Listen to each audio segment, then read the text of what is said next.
Hello everyone. Got quite a lot to get through with this video, so I'm going to just crack on straight with it. Hope you're all well, and thanks for watching as usual. I'm going to come to this in a moment, but before I do that, I'm going to probably jump around slightly because I'm going to just deal with some reader emails that I've had. So let's have a look at those. And the first one is from Colin, and he's emailed me a couple of times this month. He's in the UK, I'm pretty sure. And he's written, how the hell do you keep your head above water with all this stuff? No, I'm not asking a question. I just discovered your info on plastic maca. That's the Paul McCartney stuff that he was replaced. And it will take a while to digest the implications, let alone the detail. Yet again, I've fallen into the crazy world of the 1960s. So the 60s was a pivotal decade, and the plastic maca yet another pointer. I like to take a simplified top-down approach and find too many parallels to ignore, all of them disturbing. The manufactured Vietnam War play has been recycled as today's Ukraine War. This was what I found interesting, with some interesting detail. Unless I find information to prove otherwise, it is clear the Ukraine War is a money laundering exercise, a power play, using the usual Ruski bogeyman, probably for the last time. Last but not least, setting the stage for a major financial hit. Previously it was decoupling gold, 1971. If Russia was serious, it could disable the Ukraine electrical transmission system within hours and shut down Kiev without even killing anyone. The current performance with attendant media bullshit is a sick joke, straight out of 1984. Conclusion, we are being played. But you will know this, hence my opening comment. Without an alien insight or any Kennedy-like assassination, the playbook of the 60s is working like a well-oiled machine. And on the subject of chemtrails, it looks to me like the weather modification narrative is, yes, still a working part of the energy issue. A disguised distraction psyop for spreading the latest plagues. The change in static electricity profile is likely part of the attack, resulting in reduced insects, bees, etc., and God only knows what the medical conditions for us peasants and our livestock. So they really do want to kill us off. The whistleblowers think they are seeding the clouds when they are actually seeding disease equals vaccines equal biological control. And he sends me a link to this article, which I'll just include in the description and everything. And I'll flash that up in a minute. It's about bees, and I'll come back to that. Yes, we are being played like a musical instrument, and the tune we would be recognized by the Greeks and the Romans, human nature, timeless. So the article that he sent, I'll just get that, and this is about the hidden world of electrostatic ecology and how bees and other insects can sense electrostatic charge, which, you know, they have this whole system going on between them and flowers and things. And then there's also nematodes here which are attracted to the bees because of the electrostatic charge and so forth.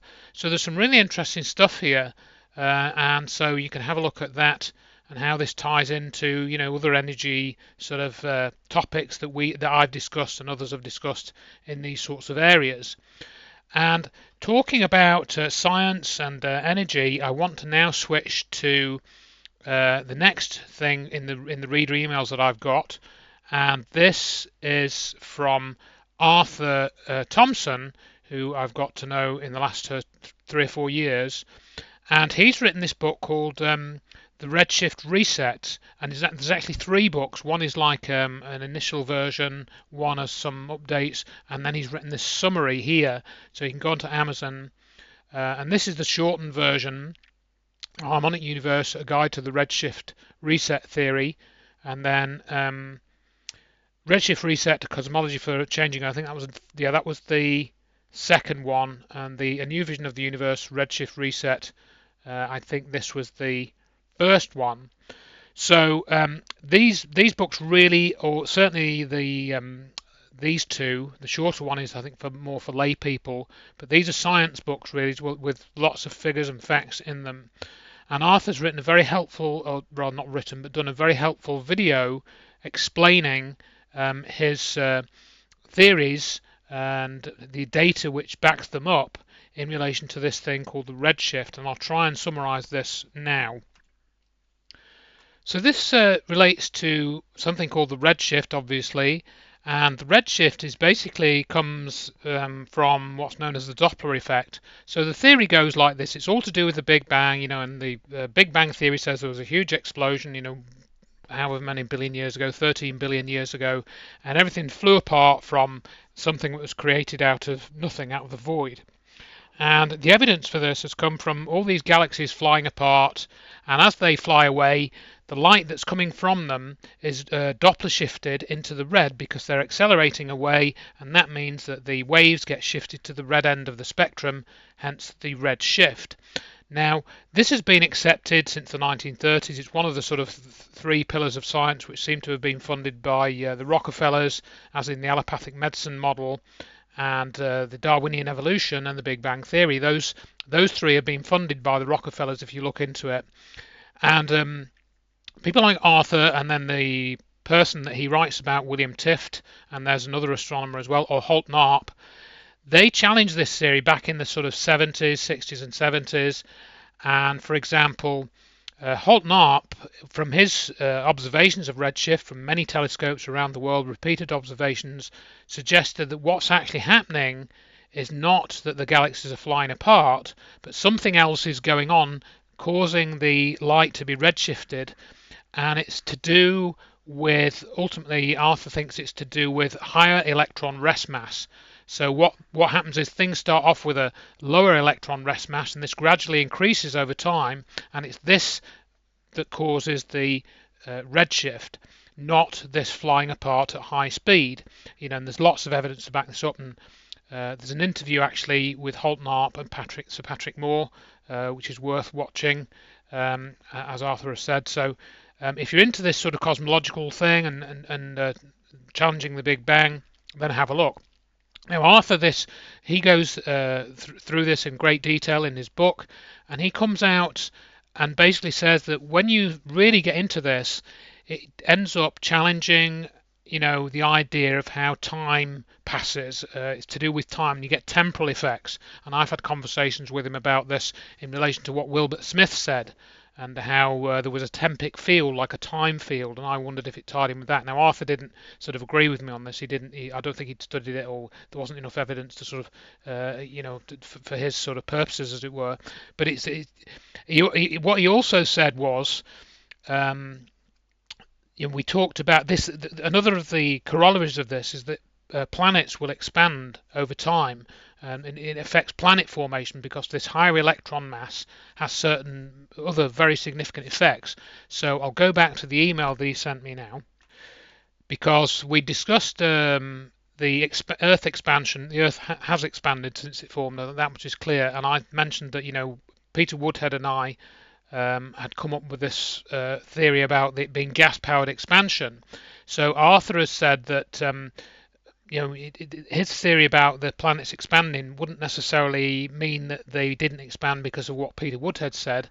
He said, in my book, I discuss a scenario whereby hydrogen might be being formed de novo. That means in planetary interiors, de novo, I think means created, basically new formation, hypothesizing that it could arise from vast numbers of solar neutrinos passing through the Earth. Maybe this could give rise to water and thereby steam expansion. It might be multifactorial. It is interesting that water is being discovered in the interiors of planets such as Pluto, and it might be the case that as planets expand, they tend to turn into water worlds before finally exploding, which will give rise to the huge amounts of water unaccountably present in the solar system. So it's like this water is being spontaneously created. A further interesting observation mentioned in Arp's Seeing Red on page 14 is the discovery of water measured spots on the ejection arc of a pair of quasars. So they found water in quasars. Perhaps this could also relate to some initial phase of matter formation, but no idea where the oxygen might come from, so that bit's still open to question. Another prediction that I would expect single planet exoplanet gas giants to be encircled by many captured moons from explosions and a greater preponderance of debris rings around single planet exosystems. Perhaps time will tell. Tift's book, The Redshift Key to His Cosmology, which is such a precious summary of his lifelong work and papers measuring redshifts on his his QTC, that's quantum temporal cosmology theory, is no longer available since 2022, and that was after Arthur had used this in his research to underpin his work. But you can look on the Internet Archive for that. So have a look at that. So Arthur's got some really interesting stuff there. The book is quite technical and scientific, but it's meant for that audience. So I really think he's onto something here, and I'd like to thank him for sending it all to me and stuff. So check it out.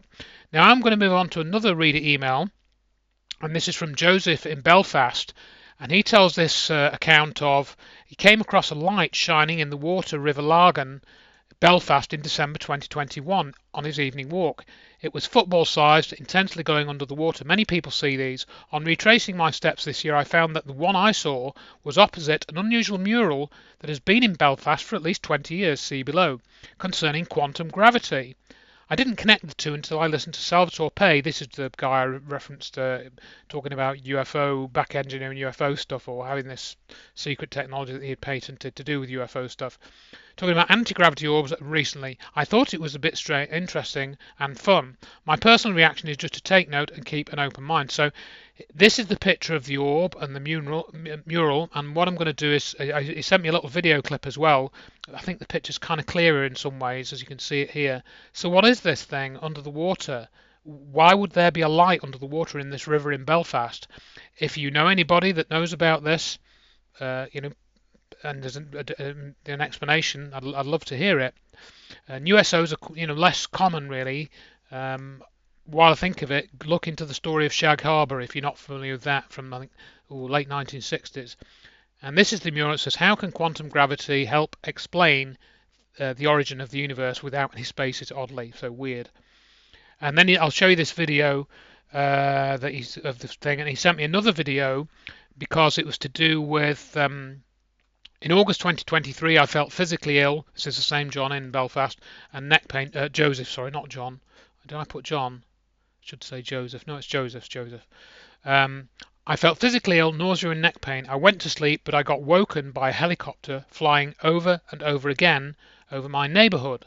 I did not want to get up, but I did, and stood at my door, began filming the helicopter literally flying in a mile diameter circle, at least 8 or 9 times, and it looked very peculiar in my opinion doing so. So there's a picture from the video. Still, it's enlarged and zoomed in. I couldn't see this thing here in the video, but I'll put it up in a minute. It's not very long. It's only like 30 seconds. I was scanning the sky specifically for a UFO. I indeed saw something very high up, silvery, very large, partially visible in a purple cloud, like it was materializing against blue sky. There was lots of movement, but hard to describe, spinning in silvery bits. The sighting lasted 7 seconds against a clear sky before it went into real clouds. I then hunted through the video clips to see if it had been captured. Only a UFO nut would appreciate my relief to see the small silvery speck in frame for a few seconds. Proof for me of my experience, but on its own proof of very little. But I can say I know why I know that I know. A peculiar thing happened the very next day walking home. A man in black clothes approached me and asked me a bizarre question, and left. He had police-style boots and a radio on his hip. I don't know if this is related, but it was odd. I've later learned about the MIB, Men in Black that is, although I don't believe Art Bell. I'll mention Art Bell in a bit as well. I will leave this to you to take it or leave, as it is to do with as you wish. UFOs should be in the public domain. I hope to see more and meet other people who see these things. I scan the skies habitually now and have not seen anything since. Thanks, that's it. Cheers. So I'll play these little video clips now. So just give me a second to get that going.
So again, make of that what you will. So now I will move on to the other sort of correspondence I had earlier in the month, which was to do with the Maui and Lahaina fires. So I was contacted by Larry Holm, who lives not on Maui. I think he lives on the island nearby, and he, witnessed the events from, a few miles away, and he advised me that they've formed. So a few of them have got together. People who live in the area, or people that know people that live in the area, have formed this Maui investigation committee, and they've got this website. So I recommend you take a look, and they've now collected a lot of information, and really it does look, there's definitely some very strange things went on. And in that conversation I was speaking with their group. I think there were about 5 of them on the Zoom call. We were speaking for a couple of hours, and they asked me to be involved, because of sort of the research into 9/11. They wanted to get Dr. Judy Wood involved, but I did mention this to her, but she's sort of keeping her head down at the moment, I think.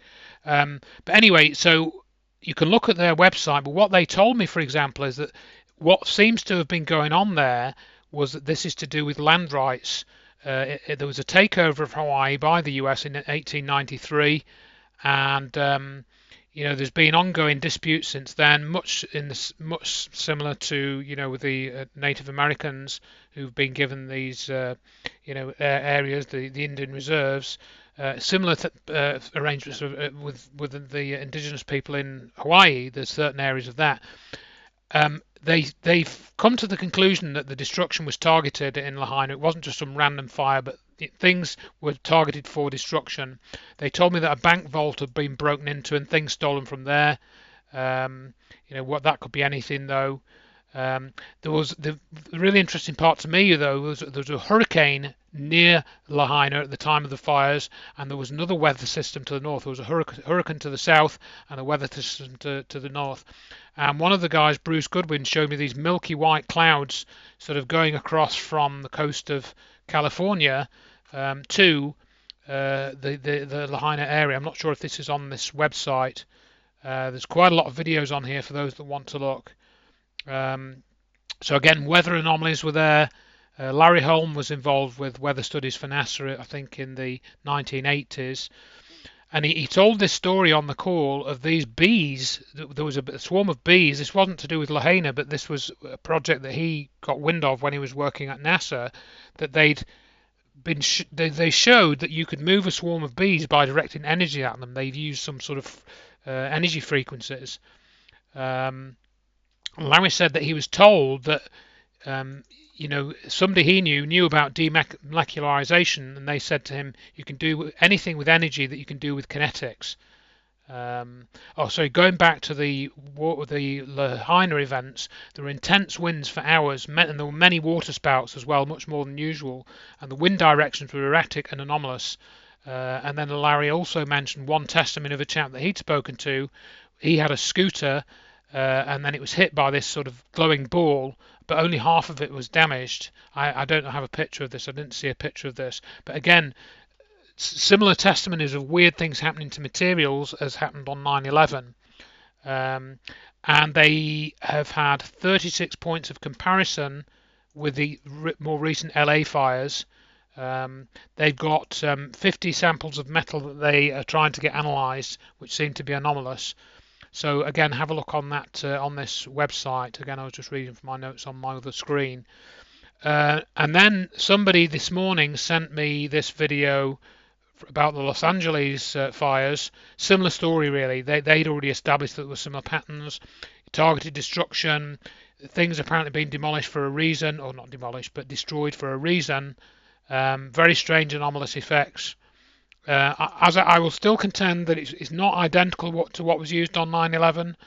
They're using some version of that technology probably, but it's not necessarily the same. The destruction seems to be somewhat different. These cars are much more toasted in many cases. So I'll leave you to investigate that as you wish. And then somebody else sent me this video to do with energy. This is on sganon.com. don't know if this is the SGT report, but says you were always supposed to have free energy on the free energy subject again here. God's creation has been distorted for too long, but that will change forever with us.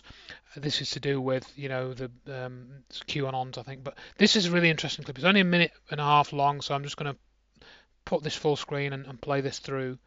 I'll try and get it back to the beginning as well. 115 and hold steady. All right. It didn't blow up yet. Oh, by the way, meet the aerial film crew. I just thought this was a cool shot. Oh, yeah, I'm getting shocked right now. This time I just used the electroscope as a quick voltage check. Woo! Now that's a few thousand volts right there. All right, let's see if there's enough current to make this Franklin bell work. Oh, dude! Freaking working, buddy! Yeah! It's a really cool process. The aerial wire places a positive charge on this can, which then influences the foil ball to deliver electrons from the grounded can, which is directly connected to Earth. The clouds finally opened up, so I connected up the corona motor. Like before, one side was connected to ground, while the other was attached to the aerial wire. And after just a few seconds, hey, she's spinning!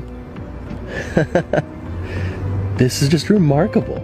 It never really spun that fast, but I just sat and enjoyed the miracle. I mean, I quite literally was siphoning energy straight from the atmosphere. This motor was operating off of several kilovolts, which you could actually hear if you stopped the motor and brought your finger near the aerial wire. That's the sound of coronal discharge. Oh. Not long after, the wind started picking up, so we packed up. So there you are, free energy, folks. And this is what Art Bell talked about with his radio aerials, because he had this, 100-foot or 200-foot mast at his hideout in the high desert, and he was seeing this sort of electrical discharge or electrical fields, and this you saw it powered a little motor. So they would probably make the argument that you need such a lot of cable to get a decent amount of power for this motor. It's not really practical, but there it is. There's probably ways of improving that. So yep. There you are. Leave you to investigate that for yourself. So now moving on, the other thing that I was sent by Jenny this month was this investigation that Candace Owens has been involved with into the wife of Emmanuel Macron, the French president. And it's quite a disturbing series, and basically the upshot of this is that similar story to Obama and Michael Obama or Michelle Obama or whoever she is, and Barry Soetoro, whoever they are. This is a similar story, but kind of in reverse, in that so basically Candace Owens has got in touch with Xavier Poussard, and she's done this whole long series of videos about the evidence that he's uncovered regarding Brigitte Macron's past, and she doesn't seem to have much of a past. It's all very shrouded in mystery, before the age of about 30. And basically what they've identified as from several pictures that they've now come to light is that she was born a biological male. And AI comparison of recent photos and of her from a boy that they found in a family photo, a school photo actually, and I think it was another one they found from the software analysis of these pictures. Basically they go through this. Some of it's in French, but translated into English. She was born a biological male. Now they've tried to go after Candace Owens, the French authorities, saying she's made all these assertions and she's slanderous and all of this, but they don't have a leg to stand on because they haven't denied that Brigitte Macron was born a biological male. They've not yet denied that, and all the evidence uncovered is very disturbing. And then you start looking into Macron's past. He's got a very strange past, and he doesn't mention his parents in his biography. He only mentioned his grandparents and stuff. Very weird stuff. So it's definitely worth your time investigating that. It's just another of these cases which ultimately seems to show that the world leaders like Macron, Trudeau, Obama, the New Zealand leader that's now gone, Jacinda, whatever her name was, they're all just puppets. They've been groomed for those positions and given a script to follow, and they followed it. And it's the same with Macron as far as I'm concerned. So have a look at that. And then now I want to get on to the whole thing with Trump and what's been going on with Trump. And this was a key video that somebody sent me in the last few days. Now, it's really worth listening to this. Scott Ritter, who's the former UN weapons inspector, who basically came out and said, I may be slightly wrong in the way that I described this, but he said that the weapons of mass destruction thing in Iraq was just a fake. It wasn't how they were portraying it, and he blew the whistle on that.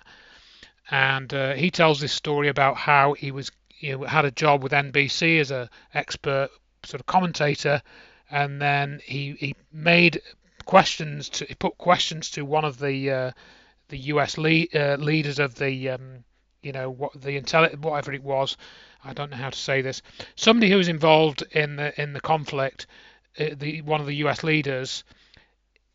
Ritter posed questions to them, which proved that they were lying, and then he was fired from NBC like the next day. And he realised then that the media was controlled by the government. So that's when he broke out.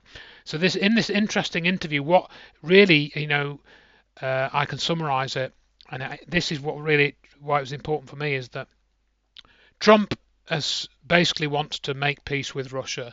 He doesn't want Russia to be an enemy anymore, and he said this. And so that's why he's not backing the Ukrainians, and he's pulling out the aid and stuff. It's because he's making peace with Russia. And of course, Russia's been the enemy, really, not so much since the end of the Cold War, but they've tried to keep it going since the end of the Cold War for another 30 years. And Trump said no, that's not going to happen anymore. That he wants to make more of a business arrangement with Russia, and get and with China, actually. This is what Ritter argues in this video. So it makes a lot of sense what he says, because it explains a lot of what's going on and why Europe's in such a mess. It's because the US is now saying, look, according to Ritter, if you don't go along with my deal to make peace with Russia, then you're my enemy, and I'm not going to give you any troops or support or military support anymore. I'm just going to withdraw that. So Ritter makes a very strong argument for this, and he says in this video that if Kamala Harris had been elected and won the election, there'd have been a nuclear war by now and everyone would be dead. It's that blunt, and I've got a lot of respect for the guy. Everything that he says makes sense, and he openly admits he doesn't like everything that Trump's doing, but he makes some very, very good points. And then what I decided to do, now I'm going to bring in the AI. I asked ChatGPT to summarize this transcript of this video, and you can see this is what he came up with. The video, titled Scott Ritter blah blah blah, was published on YouTube 3 days ago. In this video, Scott Ritter discusses former President Trump's decision to cease all military assistance to the Ukraine and explores the potential consequences of this. So there's no mention of making peace with Russia. Ritter examines the implications of halting military aid on the ongoing conflict, considering how it might affect the balance of power and the strategies, blah blah blah blah blah. Additionally, Ritter reflects on the domestic political motivations behind Trump's decision, assessing how it aligns with previous foreign policy positions and its impact on US political dynamics. Overall, the video provides an in-depth analysis of the potential outcomes and significance of the US halting military support to the Ukraine under Trump's directive. And I said, expand this summary to include the points made about Kamala Harris and the US Democratic Party. And then it says, however, based on the available information, there is no specific mention of Vice President Kamala Harris, and it still calls her a Vice President, or the US Democratic Party in the context of this video. Therefore, their roles and perspectives on this issue are not addressed in the summary. Wow, how about that? So I then put it into this Galaxy AI, same thing, and it writes this whole article based on the video, and I'll just read through the headings. Corruption, talks about corruption of the Ukraine. Ritter says that Zelensky is a cocaine addict, and he's just a puppet, and he doesn't care about Ukraine, or he just cares about feeding his coke habit. I didn't quite say that, but that's basically what he's all about. Yeah, and larger picture implications for Europe. Ritter discusses the implication of Trump's strategy for European nations, particularly the United Kingdom. And that's why he showed up Keir Starmer, because Keir Starmer had made this secret deal with the Ukraine to get access to their mineral resources, and they went behind the US's back to do this, and that's what Trump's so angry about. and yeah, that's what Trump was about as well. So that's all in there. I don't know if this mentions Kamala Harris. Let's see. Nope. No mention of Kamala Harris in there in the Democratic Party about everyone being dead because of them.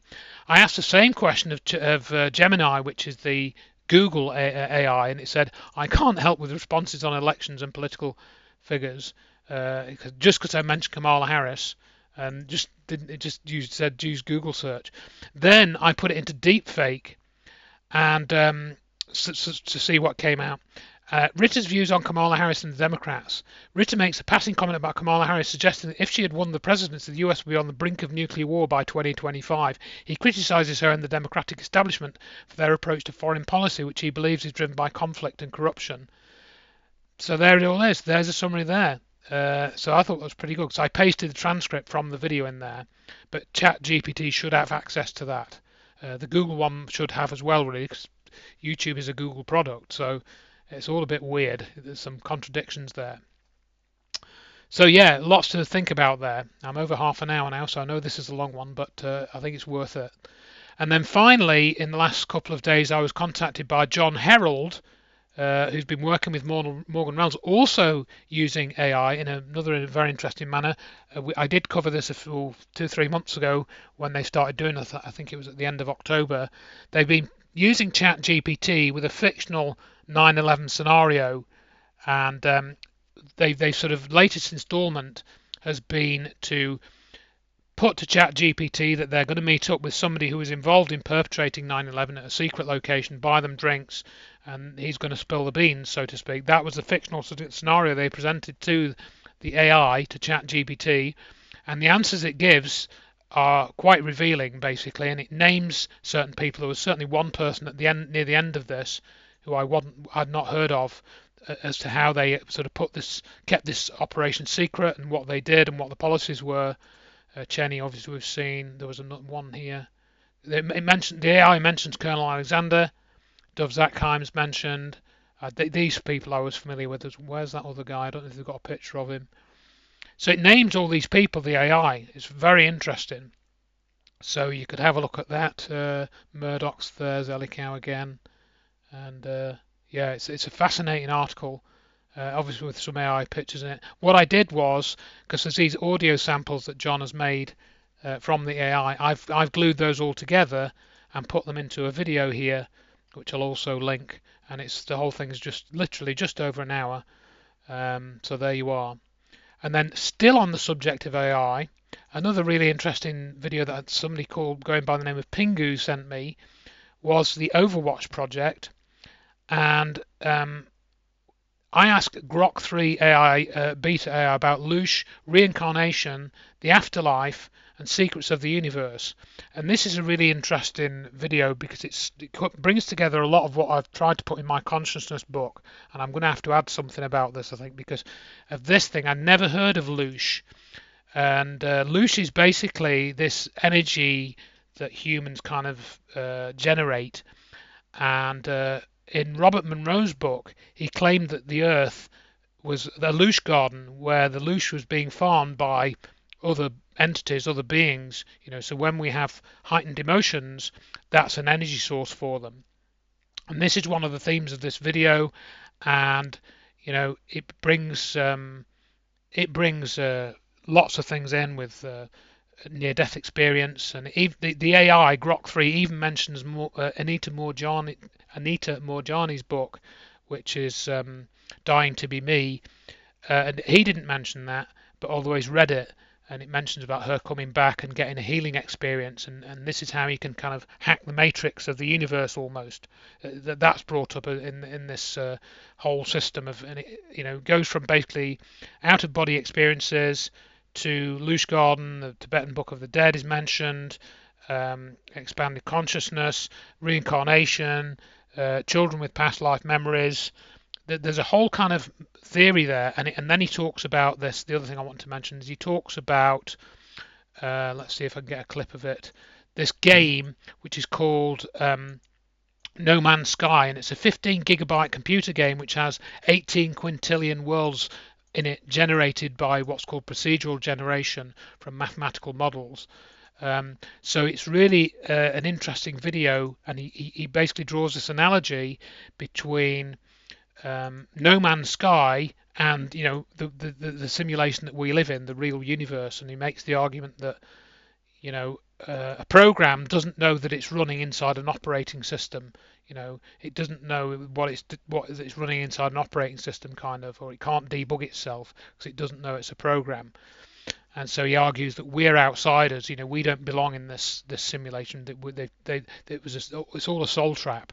And that was the thumbnail at the beginning. So it's really worth listening to. It is very long, and I made a shortened version of this, which I'll put in the links because there's a few pauses in this, and I've edited it down just a little bit, so it's about 2 minutes 45 or something. So there's quite a few pauses, but really worth a listen. Very, very interesting if you're interested in this sort of thing. So again, I've gone on plenty long enough now, because we're up at 36 minutes, which I think is the longest video I've done for a while, but I wanted to get all this out there. So please have a look at those things if you're interested. And again, thank you to everyone that sends me all the stuff. That's become my mode of operation now. I wait for people to send me stuff, only occasionally just find things in the YouTube list. And yeah, so that's the way it seems to be working at the moment. Oh, but just before I go, I'll just again include a couple of quick videos. This was quite interesting that where when Trump was about to do he's about to do this address to Congress, State of the Union, but although they're not calling it that this time because he's only been in office like a month or whatever, or 2 months. And they've posted this. 22 prominent Democrats have posted videos, anti-Trump videos, with almost the same script. So let's see, I think there's a couple of stories that they show in this video. So okay, yeah, we know about things like that. Maybe it is all just another game, and they're building up Trump now, so everyone's going to be looking to him to do it, to save them, and then they're going to throw him under the bus and us with him, sort of thing. That might be the scheme, but what I think was interesting about this is who decided that the Democrats would be told to ask all these questions. Who gave them that script? And then the other thing which was interesting as well, totally unrelated, or maybe it is related, there was the largest arrest of scammers in the world happened recently in Dubai. And this was Jim Browning, who's been uncovering these telephone scammers for a good few years now, and he hacks their computers and shuts them down and downloads all their spreadsheets and finds out who they're scamming, and he rings them up and says, look, don't fall for this scam, and stops them being scammed. This is Jim Browning. He's been doing this for quite a few years, and he shows you this video. Let's see if it's here. Buildings because of the there were there's 2,000 people being arrested, and they had this massive scamming operation. But the most shocking thing of all, if you want to see the they had this massive scamming operation in Dubai. He was contacted by an insider who sent him some video footage, and they've just got people. And what he explains in this video is that the people were being human trafficked. So a lot of these scammers, they're not necessarily bad people. They've trafficked them from Africa and sort of basically imprisoned them in these centres. I'm trying to find the picture of them all sort of on the here it is. Here's the video, and they've all been arrested. So maybe this is the first evidence I've seen of a mass arrest, of this sort of nature of a set of scammers. People have talked of this in terms of other people being arrested. But this is the first sort of evidence that I've seen of it. I know it's not to do with politicians, but it is a mass arrest. And Scott Ritter, going back to that video, he talks about some of these officials now being sacked, being fired, some of the FBI people and the people that worked in the court system. Trump's fired them all, apparently, according to Scott Ritter. So it'd be interesting to see what happens. Anyway, I'm going to leave it at that for now. So let's hope we are looking forward to a more positive future at last. But who knows, maybe this is all just part of the soul trap as well. So thanks for listening, and please share if you want to. Bye for now.